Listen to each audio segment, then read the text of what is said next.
Fala, gente, Ednei na área. Então, hoje, uma aula de resolução de exercícios, tudo bem? Primeira aula de exercícios, a gente fez a parte da evolução, da origem da vida, tudo bem? Aqui a gente vai pegar de carboidrato até proteína, tá certo? Então, vamos lá? Bora lá para os exercícios?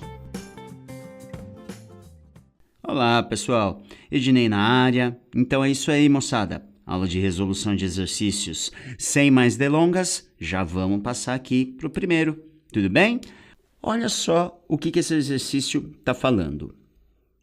Sobre as macromoléculas biológicas presentes em todos os organismos, o que é correto afirmar?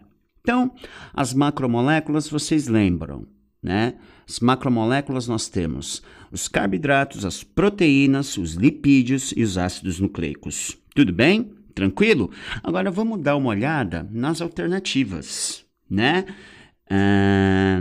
Pessoal, alternativa A, ele quer saber a alternativa correta. Dá uma olhada na alternativa A. Os carboidratos são as macromoléculas encontradas em maior quantidade nos tecidos vivos.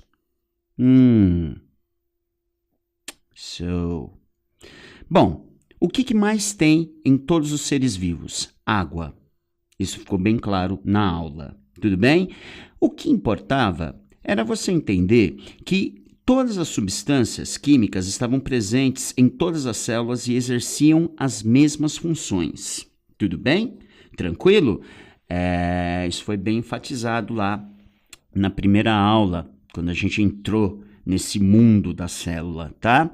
Agora, em termos de quantidades, eu disse para vocês que são mais ou menos as mesmas, mas eu fiz um pequeno comentário, tá? E eu fiz esse comentário de forma feliz, porque apareceu aqui nesse exercício. Pessoal, água é o que tem em maior quantidade, mas a água não é uma macromolécula. É uma molécula inorgânica, é uma micromolécula, tudo bem? E os carboidratos não são as moléculas encontradas em maior quantidade nos tecidos vivos. No caso,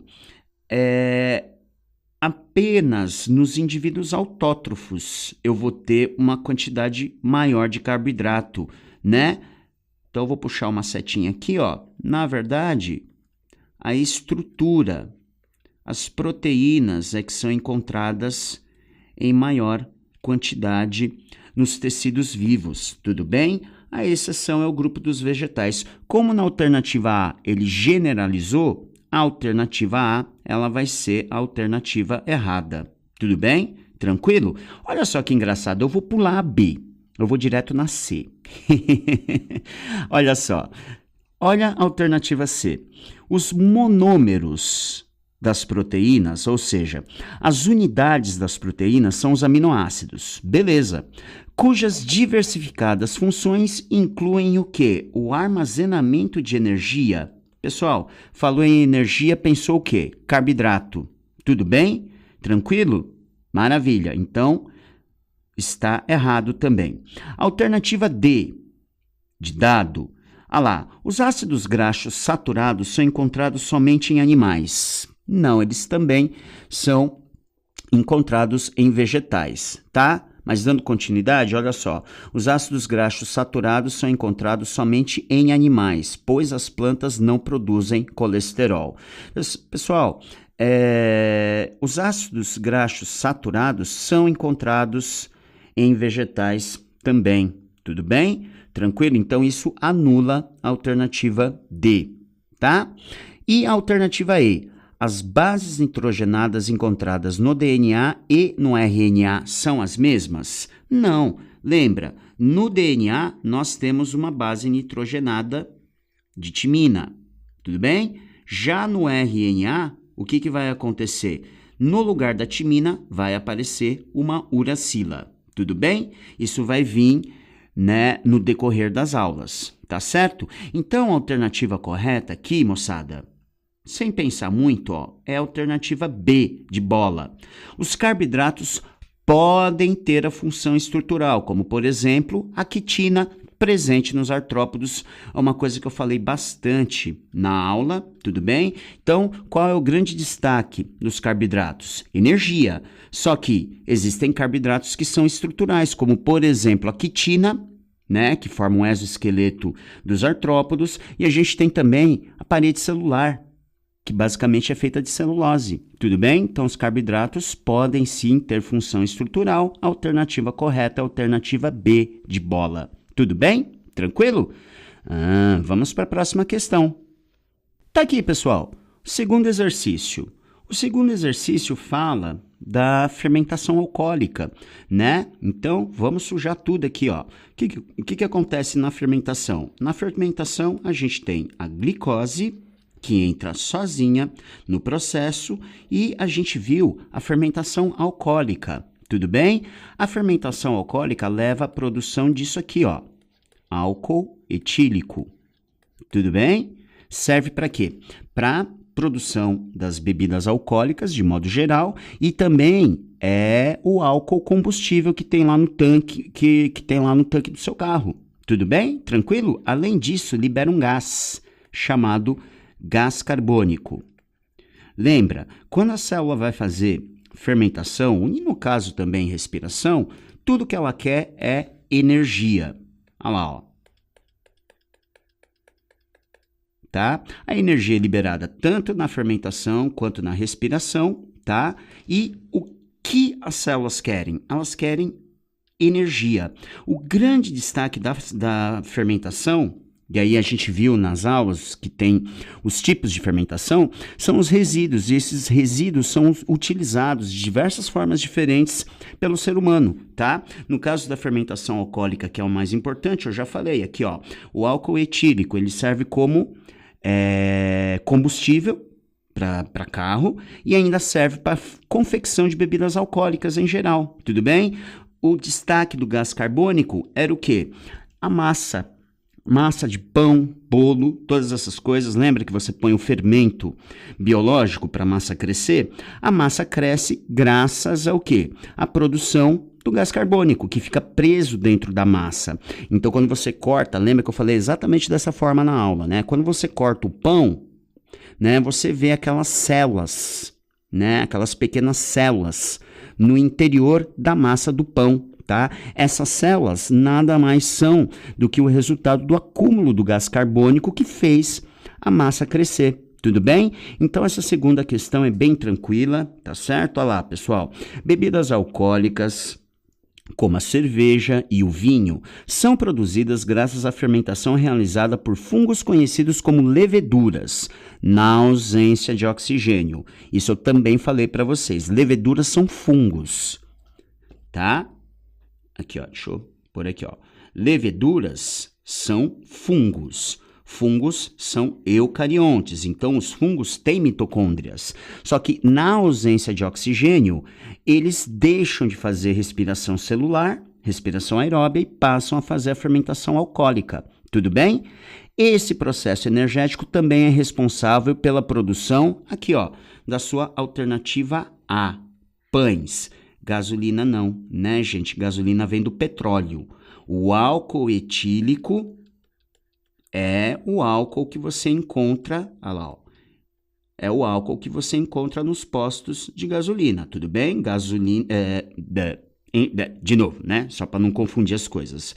Esse aqui é o álcool combustível que você vai encontrar. Ele vem da fermentação. Já a gasolina é um derivado do petróleo, tudo bem? Tranquilo? Agora, um projeto energético não vai produzir macarrão, né, gente? Fica meio complicado, né? Então, você imagina uma célula fazendo fermentação e saindo um espaguete, assim, do meio do negócio. Não faz o menor sentido. E um processo energético... gente, eu fico até meio sem jeito de falar, mas um processo energético não vai produzir sabonete, né? Eu fiquei até sem jeito. Vamos para a próxima questão. Então, estamos aqui, pessoal. Terceiro exercício, olha só. Considerando-se o ciclo do carbono. Pessoal, o ciclo do carbono vai ser melhor analisado lá na ecologia. Não obstante, O importante nesse exercício é exatamente o que você teve em aula, tá bom? Então, considerando-se o ciclo do carbono, analise a figura abaixo, perdão. Então, olha só, aqui à sua esquerda você tem glicose, aqui à sua direita você tem gás carbônico. Tudo bem? E aí, você tem que dar uma olhada na direção das setinhas, ó. Sai uma setinha da glicose, aqui, ó, em direção ao gás carbônico, tudo bem? E sai uma setinha do gás carbônico em direção à glicose, tá certo? E aí, ele diz o seguinte, aqui, ó, em 1 e em 2, olha lá que eu estou circulando agora, estão representados, respectivamente, os processos e quem os executa. Tudo bem? Quando você dá uma olhada nas alternativas, obviamente ele quer a correta. Pessoal, aqui, sem mais delongas, aqui ó, é a alternativa A. Tudo bem? Porque o que acontece? Na alternativa A, ele está indicando o quê? Ele está indicando a respiração aeróbia, que eu mostrei para vocês. Então, eu vou fazer aqui no canto. Lembra, na respiração aeróbia, você pega a glicose, mistura com oxigênio, não é mais fermentação, a glicose não entra sozinha no processo, e a partir daí, ó, você tem a formação do gás carbônico e formação de água, mais o quê? Energia. Tudo bem? Então, deixa eu deixar é lindo, né? Deixa eu assinalar aqui para vocês. Então, perceba que encaixa certinho no que ele representou como número 1, tá bom? Beleza? Então, número 1 representa a respiração celular ou respiração aeróbia, tá? Feita por organismos aeróbios, eu preciso de oxigênio, e isso vai me levar à produção aqui, ó, do gás carbônico. Agora, número 2 também é tranquilo. O que acontece? Você vai partir de gás carbônico, olha lá, ó, tá vendo aqui, ó? Circular aqui, ó. Você está saindo de gás carbônico e você vai chegar em glicose. O que nós aprendemos em aulas? Aí você pega o gás carbônico, junta com água e a partir daí, ó, você vai produzir a glicose e ainda vem de brinde aqui o oxigênio, tudo bem? Então, essa parte aqui, ó, de cima seria a respiração aeróbia, tudo bem? E essa parte de baixo aqui, ó, seria a fotossíntese. Aqui indicamos na aula a presença da luz, aqui onde eu estou fazendo uma bolinha, e aqui eu estou fazendo outra bolinha, ó, onde nós indicamos a clorofila. Tudo bem?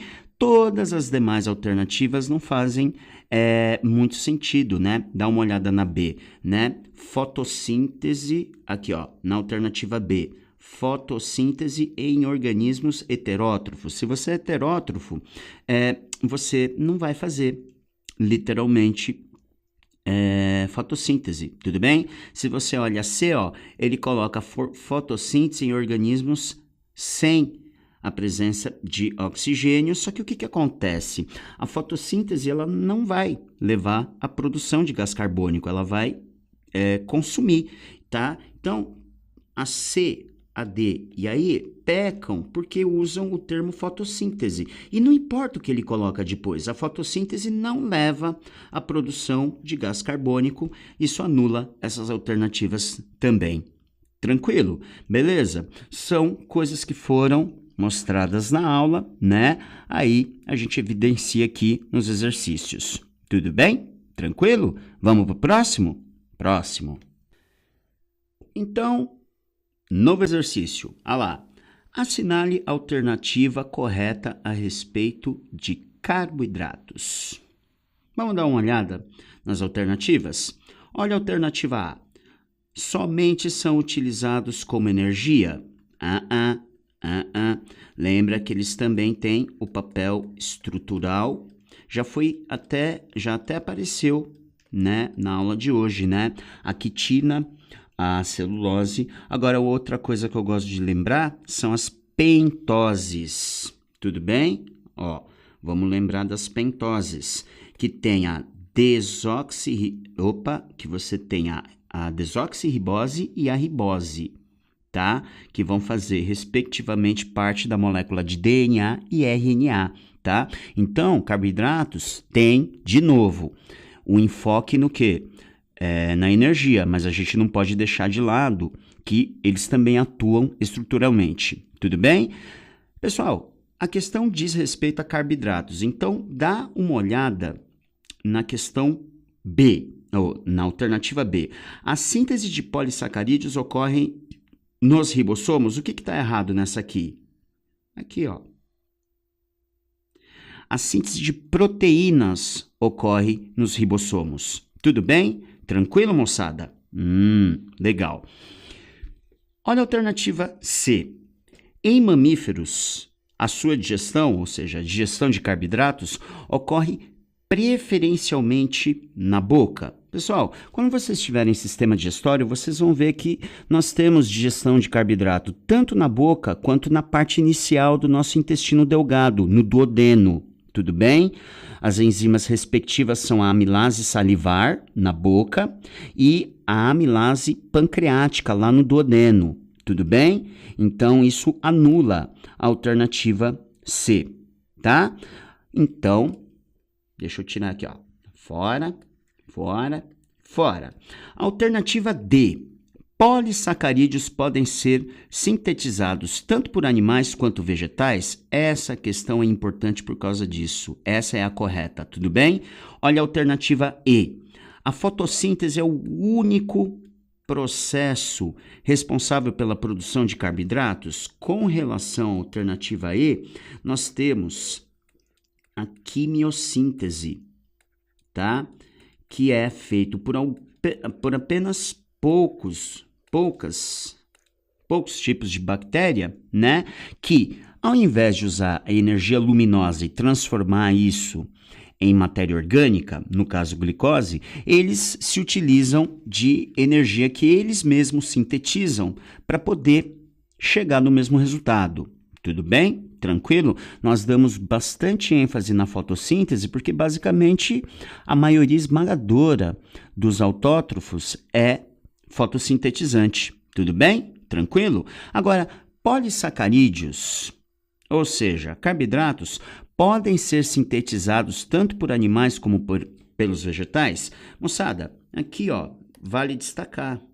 Pelos vegetais, é óbvio, moçada, é absolutamente óbvio que é possível. Por quê? Porque eles fazem fotossíntese.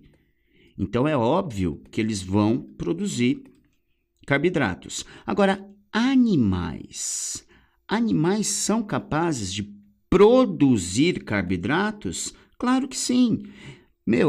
Quando você tiver aula de artrópodos, você vai ver que os indivíduos produzem a sua quitina, o seu exoesqueleto de quitina. Tudo bem?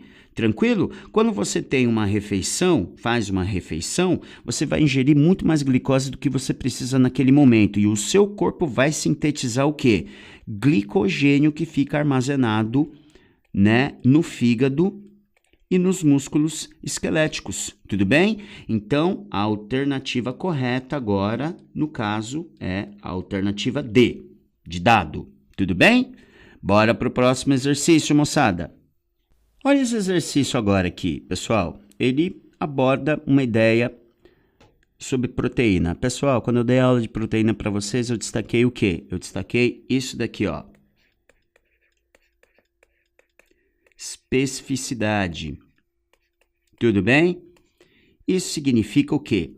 Que cada proteína, você pode até imaginar que cada proteína é única. Cada proteína apresenta um número de aminoácidos específico. Eu vou colocar na ordem que eu dei na aula, tá?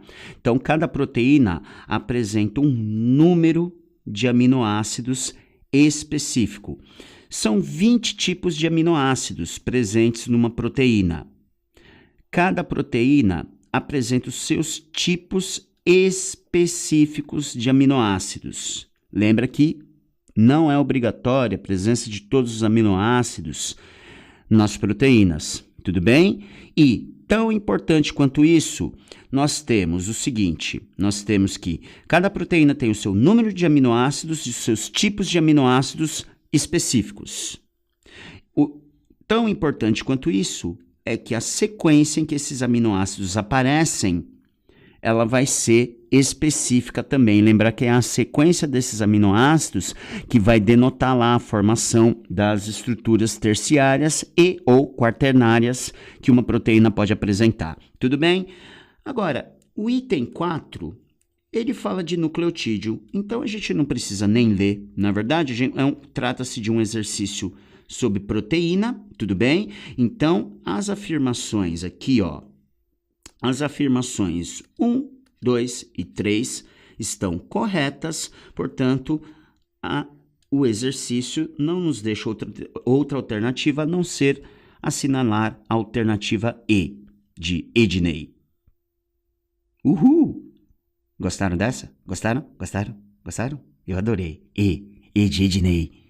Entenderam? Entenderam? Entenderam? Tá bom. Próximo exercício. Pessoal, e aqui um exercício falando sobre a ideia da defesa imunitária, tá? Antes de falar sobre o exercício, lembrar que nós temos a imunização ativa e a imunização passiva. Qual é o destaque da imunização ativa? As vacinas que têm como característica a prevenção. Tudo bem? Tranquilo, moçada? Qual é o grande destaque da imunização passiva? É o tratamento, tá? Então, é claro que eu não vou dar a aula de novo. Caso você necessite, dá uma olhadinha lá na aula. Na imunização ativa, nós temos a introdução do agente estranho, que é o antígeno, que leva, o seu corpo a produzir células de memória. A imunização ativa se caracteriza pela entrada dos antígenos que levam à formação da sua memória imunitária. Portanto, se você tem memória imunitária, células de memória, a imunização ativa trabalha com a ideia da prevenção e, sobretudo, quando a gente fala em vacinas. Já a imunização passiva, você recebe não o antígeno, você recebe já o anticorpo pronto. Se o anticorpo já vem pronto, o seu sistema não é ativado. Por isso que a gente fala imunização passiva. Você recebe já os anticorpos prontos, fazem todo o serviço para você e você não adquire memória imunitária. Tudo bem? Então não tem caráter preventivo, tá? Então os grandes destaques: vacina, preventivo; soro, tratamento, tá? No meio de um surto de alguma doença, o que você vai usar? Você vai usar um soro. Por quê? Porque não adianta prevenir, as pessoas já estão doentes. Tudo bem? Tranquilo? Então vamos dar uma lida nesse texto aqui. Tem um nome aí que provavelmente eu vou falar errado, mas o que importa é a gente chegar na resposta, tá bom? Um textinho um pouco longo, na minha opinião. Então, vamos lá para o exercício. Lá. Considere o texto a seguir. No final do século XIX, a descoberta dos agentes causadores de doenças infecciosas representou um passo fundamental no avanço da medicina experimental, através do desenvolvimento de métodos de diagnósticos e tratamentos de doenças como a difteria, tétano, cólera. Um dos principais aspectos desse avanço foi o desenvolvimento da soroterapia, que consiste na aplicação no paciente de um soro contendo um concentrado de anticorpos. Então, eu vou parar a minha leitura aqui.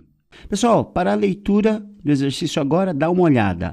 Olha isso aqui, desenvolvimento da soroterapia. E o que contém o soro? Um concentrado de anticorpos. É exatamente o que eu estava explicando para vocês. Trata-se de imunização passiva. O soro já contém um anticorpo pronto. Tudo bem? Vamos continuar daqui. Olha só. Vamos continuar daqui, onde eu parei. A soroterapia tem a finalidade de combater uma doença específica, no caso de moléstias infecciosas ou um agente tóxico específico, venenos ou toxinas. Essa ideia de venenos e toxinas lembram as serpentes peçonhentas que eu falei para vocês em aula, certo? Olha só, o Dr. Vital Brasil Mineiro da Campanha, médico sanitarista residindo em Botucatu, consciente do grande número de acidentes com serpentes peçonhentas no estado, passou a realizar experimentos com os venenos ofídicos, baseando-se nos primeiros trabalhos com soroterapia realizados pelo francês Albert Calmet. Eu não sei se é assim que se pronuncia, gente. Mas, enfim, né? Ele foi um dos precursores a trabalhar com soros. Continuando. Então, olha só. O Dr. Vital Brasil começou a realizar experimentos com venenos ofídicos, ou seja, venenos de cobra, baseados em trabalhos precursores, e ele desenvolveu estudos sobre soros contra o veneno de serpentes, descobrindo a sua especificidade, ou seja, cada tipo de veneno ofídico requer um soro específico, preparado com o veneno do mesmo gênero de serpente que causou o acidente. Pessoal, qual que é o grande destaque nessa parte? Chave, fechadura. O anticorpo sempre encaixa no modelo chave-fechadura com um antígeno. Tudo bem? A partir desse encaixe, ele exerce a sua função, que é exatamente o quê? A defesa do organismo. Tudo bem? Então, através da leitura do texto, ficou muito bem claro, eu deixei grifado. Ele está falando de soroterapia.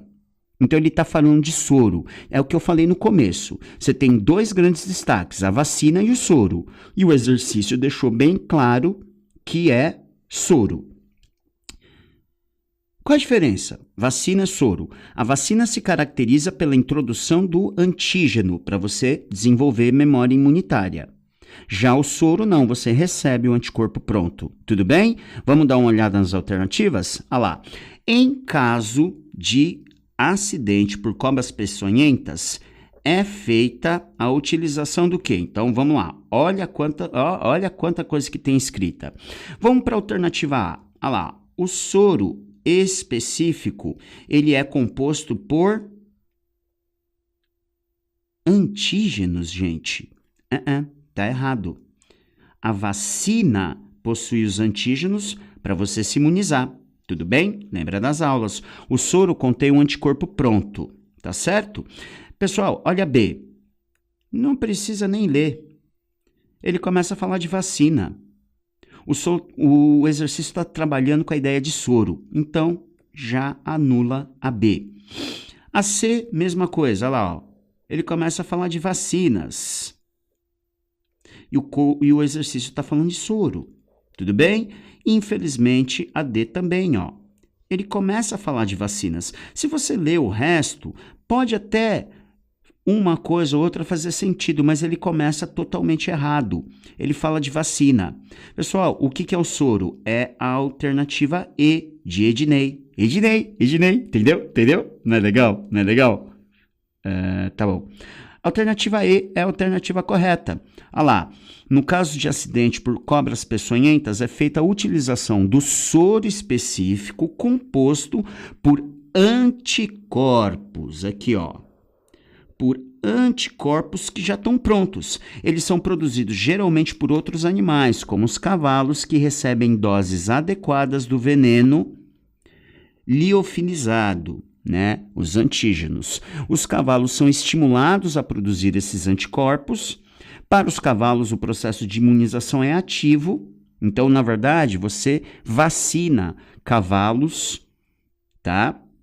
Para antígenos de serpentes peçonhentas, e o cavalo se torna imune, produzindo anticorpos contra esse veneno.